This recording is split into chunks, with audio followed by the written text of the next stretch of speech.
warahmatullahi wabarakatuh.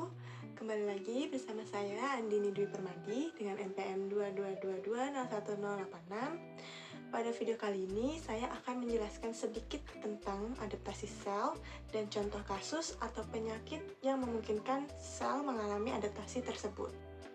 Berikut videonya, selamat menonton.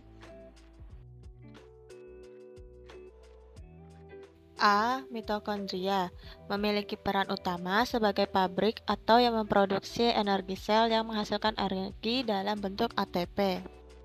Lisosom merupakan organ dalam sel tubuh yang berfungsi mencerna senyawa seperti karbohidrat serta protein. Untuk menjalankan fungsinya dengan baik, lisosom memerlukan bantuan enzim tertentu.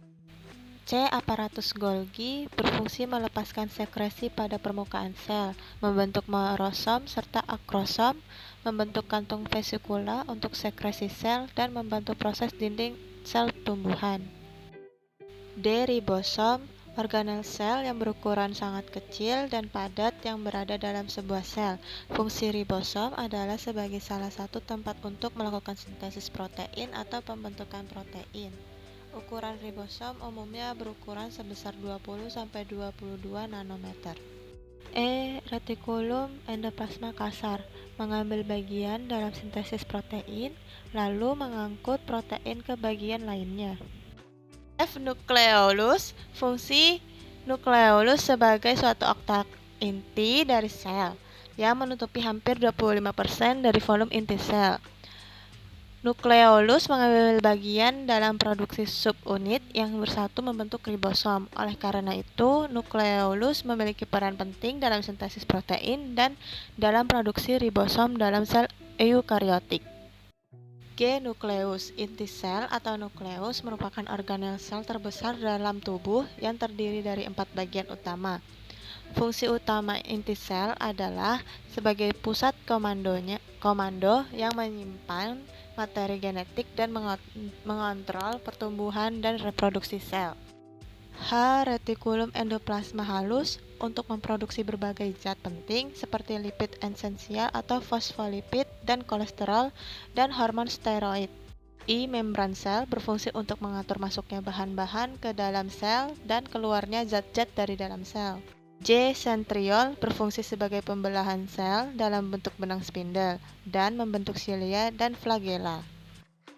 Mikrotubulus berfungsi untuk mendukung transportasi bahan yang merupakan komponen utama dari flagela, silia, dan benang gelondong sel selama pembelahan.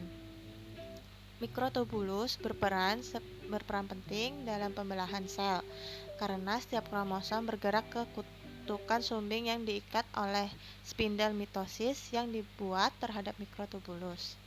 Fungsi mikrotubulus sebagai saluran untuk aliran bahan sitoplasma dalam sel yang merupakan komponen struktural silia dan flagela. Maka dari itu, mikrotubulus berperan penting dalam mobilitas dan mendukung pergerakan kromosom selama pembelahan terhadap sel.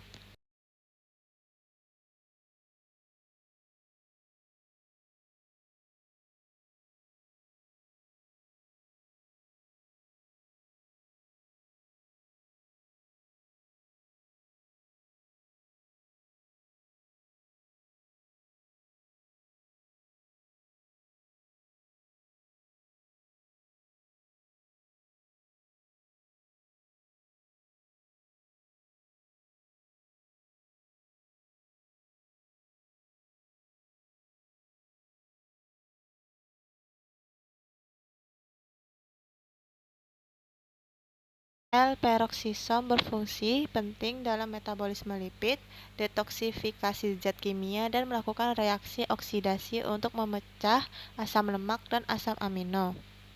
Sitoskeleton sebagai kerangka dan memberi bentuk pada sel dan organel lain pada sel. Sebagai pengatur gerakan sitoplasma, berperan dalam pertumbuhan dan pembelahan sel. Berperan dalam komunikasi antar sel. Endosom, organel sementara yang terikat membran yang berfungsi menelan hal-hal yang berada di luar sel. Di sini terdapat 4 poin gambar yang akan saya jelaskan. Poin pertama yaitu ada normal sel dan sel yang beradaptasi secara atrofi. Pada normal sel terdiri dari nukleus dan basement membran. Pada normal cell, biasanya normal cell akan berkembang secara normal-normal saja dan tidak melampaui batasnya. Pada sel atrofi, atrofi terjadi karena penurunan dari sintesis protein dan peningkatan degenerasi protein di dalam sel, di mana organ atau jaringan yang terbentuk tumbuh mencapai batas normal tetap, kemudian mengalami penyusutan. Contoh kasus atau penyakit yang memungkinkan sel mengalami adaptasi seperti dalam gambar adalah pasien lumpuh dan penyusutan otak. Pada poin yang kedua, terdapat adaptasi sel hipertrofi. Kenapa sel bisa mengalami proses adaptasi tersebut? Karena pembesaran sel yang tidak disertai dengan peningkatan fungsi organ atau jaringan dan tekanan mekanisme yang besar mengakibatkan rangsangan hormon sel bertambah besar, tetapi tidak terjadi sel baru, hanya mengalami pembesaran sel. Pembesaran sel terjadi karena peningkatan jumlah struktur protein dan organel sel. Contoh kasus atau penyakit yang memungkinkan sel mengalami adaptasi seperti dalam gambar adalah pasien peningkatan otot pada binaragawan yang sengaja diberi beban, dan peningkatan massa otot ekstremitas pada pekerja keras. Pada poin gambar yang ketiga, terdapat adaptasi sel secara hiperplasi. Kenapa sel bisa mengalami proses adaptasi tersebut? Karena mengalami peningkatan fungsi organ, hal inilah yang mengakibatkan jumlah sel bertambah. Contoh kasus atau penyakit yang memungkinkan sel mengalami adaptasi seperti dalam gambar adalah kelenjar payudara, kanker prostat, dan kanker ovarium. Pada poin gambar yang terakhir, yaitu ada adaptasi sel secara diplasi. Kenapa sel bisa mengalami proses adaptasi tersebut? Karena kelainan genetik yang tidak diturunkan dan mutasi gen tertentu. Contoh kasus atau penyakit yang memungkinkan sel mengalami adaptasi seperti pada gambar adalah kanker serviks. Sekian penjelasan dari saya. Salah hilapnya mohon maaf. Assalamualaikum warahmatullahi wabarakatuh. Terima kasih.